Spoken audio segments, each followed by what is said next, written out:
Oke, untuk lebih jelasnya kita langsung saja ke tutorialnya. Untuk yang pertama kita akan membahas tentang fungsi concat. Nah, fungsi concat di sini digunakan untuk menggabungkan beberapa data pada teks. Nah, contohnya di sini saya sudah membuat tabel, ada nama depan, nama belakang, dan gelar. Bentuk penulisan dari fungsi concat yaitu concat kurung buka teks 1 titik koma teks 2 titik koma dan selanjutnya. Nah, di sini saya menyediakan dua kolom untuk hasil dengan rumus concat yang berbeda. Ini untuk contoh kasus saja. Oke, untuk hasil yang pertama kita coba saja sama dengan concat kurung buka teks 1 titik koma teks 2 titik koma teks 3 lalu di kurung tutup terus enter. Nah, maka di hasil 1 ini hasilnya akan menjadi satu kalimat. Jadi tiga kolom yang digabungkan ini, tiga teks yang digabungkan ini akan menyatu tanpa spasi atau apapun. Nah, bagaimana kalau ingin menulis penggabungan ini memakai spasi atau tanda-tanda lain sesuai ejaan bahasa Indonesia? Nah, oke, kita coba di hasil 2. Sama dengan concat kurung buka teks 1 titik koma. Nah, setelah nama depan itu biasanya ada spasi. Untuk menambahkan spasi di fungsi concat, kita harus menambahkan spasi di sini, di rumusnya. Nah, spasi itu di dalam aplikasi Microsoft Excel itu dimasuk ke dalam karakter atau huruf. Nah, jadi untuk penulisan spasi di sini harus diawali dan diakhiri dengan tanda kutip. Oke, spasi titik koma baru teks 2 titik koma. Nah, setelah nama belakang untuk masuk ke gelar biasanya itu ditambah dengan tanda koma ya. Oke, kita tambahkan saja koma lalu spasi. Oke, ke tanda kutip titik koma lagi baru ke gelar teks 3 kurung tutup enter. Nah, maka hasilnya akan seperti ini. Untuk ke bawahnya kita kopikan saja. Nah, gampang kan? Nah, itu adalah contoh dari penggunaan fungsi concat yang ada di aplikasi Microsoft Excel. Oke, kita masuk ke fungsi yang selanjutnya yaitu exact.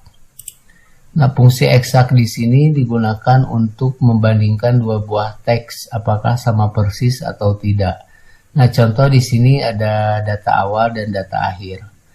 Nah, untuk mengetahui data awal dan data akhir di sini sama, maka kita akan menggunakan fungsi exact. Nah, fungsi exact di sini akan menghasilkan nilai true apabila teks 1 dan teks 2 itu sama. Nah, dan menghasilkan nilai false apabila ada yang berbeda. Nah, untuk bentuk penulisannya yaitu sama dengan exact kurung buka teks 1 titik koma teks 2 kurung tutup. Oke, kita langsung saja dipraktekkan sama dengan exact kurung buka teks 1 titik koma teks 2 kurung tutup enter. Nah, maka dia akan menghasilkan nilai false. Kita coba saja kopikan ke bawah. Nah, yang kedua ini bernilai true. Nah, kenapa yang pertama ini bernilai false? Nah, karena di sini nama Adep Gunawan. Nah, kalau di data akhir itu N-nya ada 2. Nah, jadi itu berbeda, tidak sama persis. Untuk yang sama persis itu akan menghasilkan nilai true. Nah, itu adalah penggunaan dari fungsi exact dalam aplikasi Microsoft Excel. Oke, kita masuk ke fungsi yang selanjutnya yaitu fungsi lab. Nah, fungsi lab di sini digunakan untuk mengambil karakter pada bagian sebelah kiri teks. Nah, bentuk umum penulisannya seperti ini. Teks dan number of character. Nah, jadi number of character di sini adalah jumlah teks yang mau diambil. Berapa huruf yang mau diambil dari teks ini. Nah, contohnya sama dengan lab kurung buka teksnya titik koma. Nah, anggap misalkan sekarang untuk contoh saja kita ambil 2 huruf dari kiri lalu ditutup. Nah, maka dia akan menghasilkan WH. Nah, jadi WH ini 2 huruf awal. Nah, jadi lab ini digunakan untuk mengambil karakter dari kiri sebanyak X di sini. Berapa tergantung yang kita butuhkan.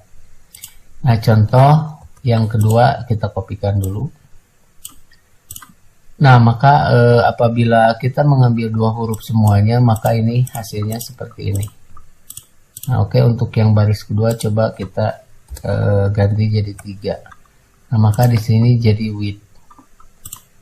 Nah, ini kita ganti jadi 4. Nah, maka hasilnya jadi 4 huruf dari kiri. Nah, itu adalah contoh penggunaan dari fungsi tag. Oke, kita masuk lagi ke fungsi selanjutnya yaitu write. Nah, write ini hampir sama halnya dengan fungsi lab, hanya write ini digunakan untuk mengambil karakter pada bagian sebelah kanan dari suatu tag. Bentuk penulisannya sama dengan fungsi lab, yaitu write text number of character.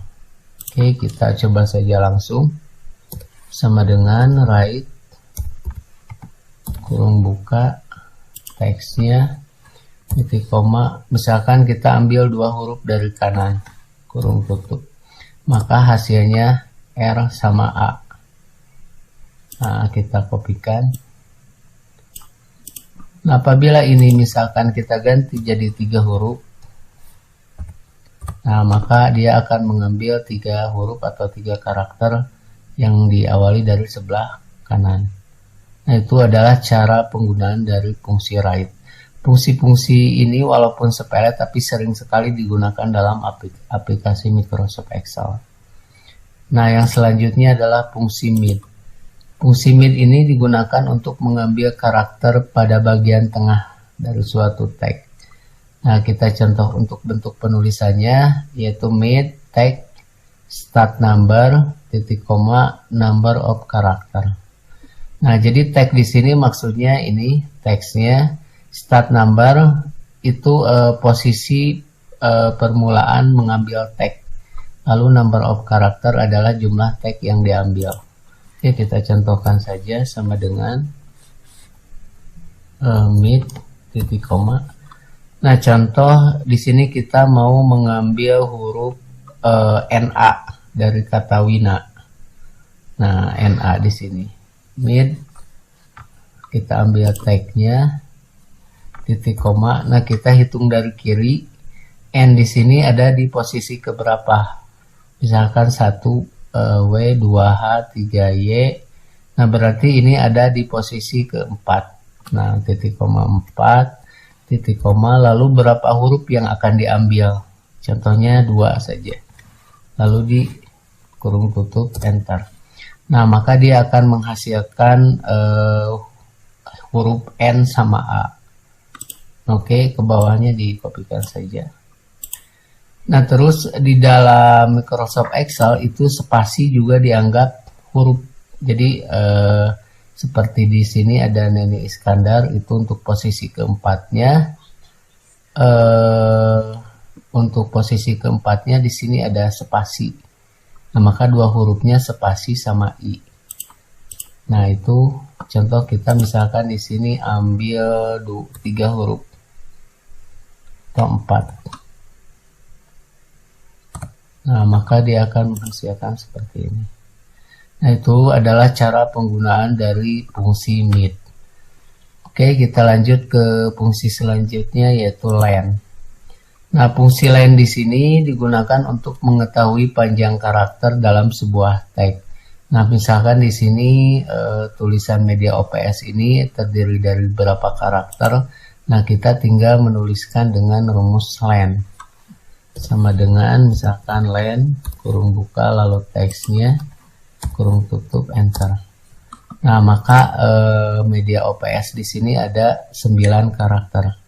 Nah, termasuk spasi. Untuk ke bawahnya kita kopikan saja. Nah, seperti itu.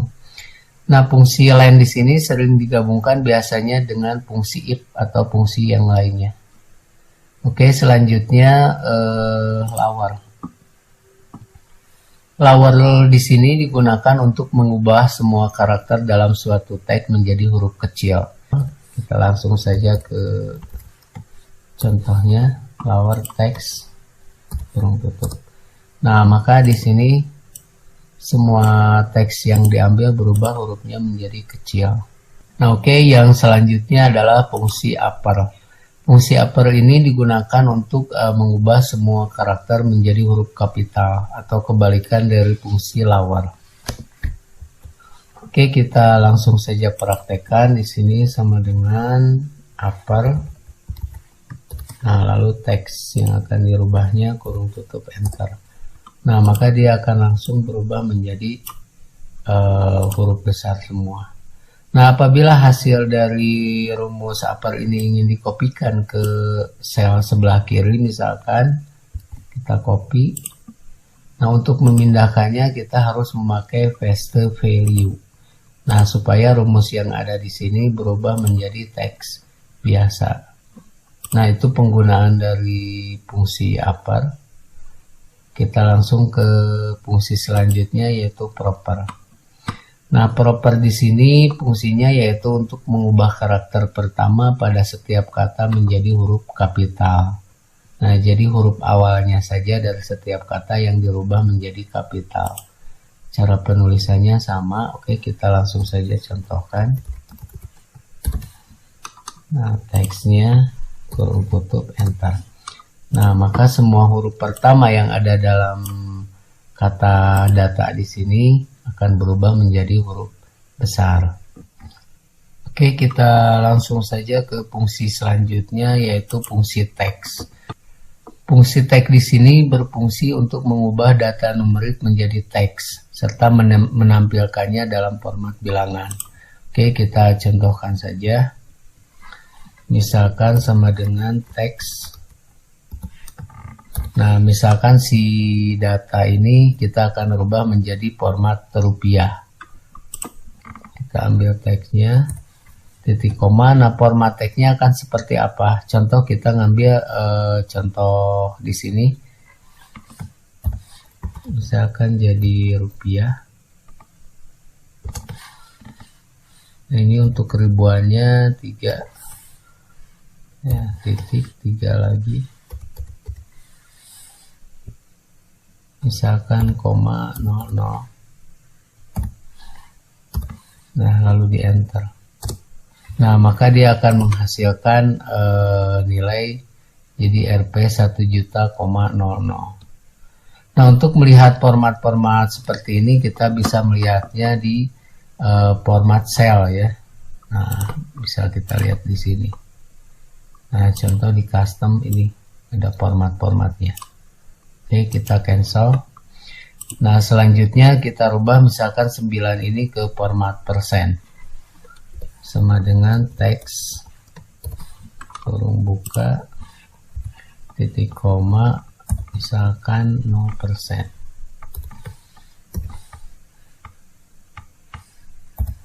Kurung tutup enter. Nah, maka dia hasilnya menjadi 900. Oke. Nah, contohnya kalau misalkan ini dikalikan 100%, oke, kali 100%. Nah, maka hasilnya akan menjadi data 9 ini. Nah, seperti itu. Nah, yang selanjutnya ini tanggal.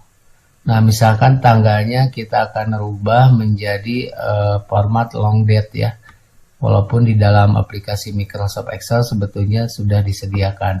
Tapi ini berfungsi ketika kita membuat aplikasi sederhana. Nanti misalkan untuk bikin berita acara yang di tengah-tengahnya kita mau ngambil data dari tanggal seperti ini.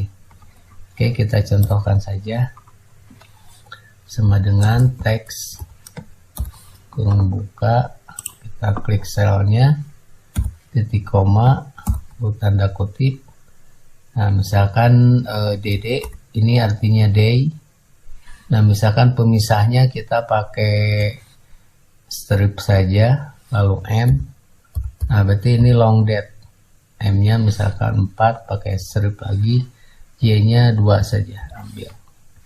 Nah, lalu kutip lagi, di enter. Nah, maka dia akan menghasilkan format tanggal seperti ini.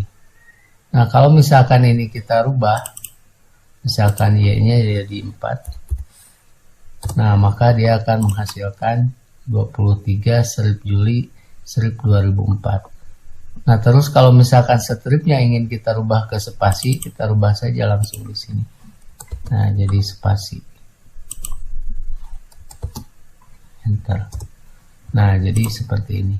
Itu adalah penggunaan dari fungsi tag. Nah, untuk selanjutnya yaitu fungsi trim. Nah, fungsi trim di sini digunakan untuk menghapus spasi yang berderet lebih dari satu pada sebuah tag menjadi satu spasi.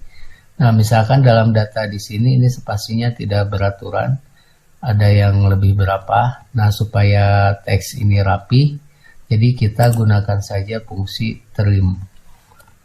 Oke, sama dengan trim. Kita klik datanya, lalu ditutup, lalu di enter. Nah, maka dia akan menghasilkan satu spasi saja. Nah, seperti itu. Untuk merapihkan pekerjaan yang mungkin nanti datanya tidak beraturan seperti ini. Nah, itu adalah contoh-contoh dari penggunaan fungsi string yang sering dipakai dalam aplikasi Microsoft Excel. Oke, itu saja video tutorial kita kali ini. Semoga bermanfaat untuk teman-teman semuanya. Terima kasih untuk yang sudah subscribe. Untuk yang belum, silahkan untuk subscribe supaya tidak ketinggalan video-video terbaru dari channel ini. Wassalamualaikum warahmatullahi wabarakatuh.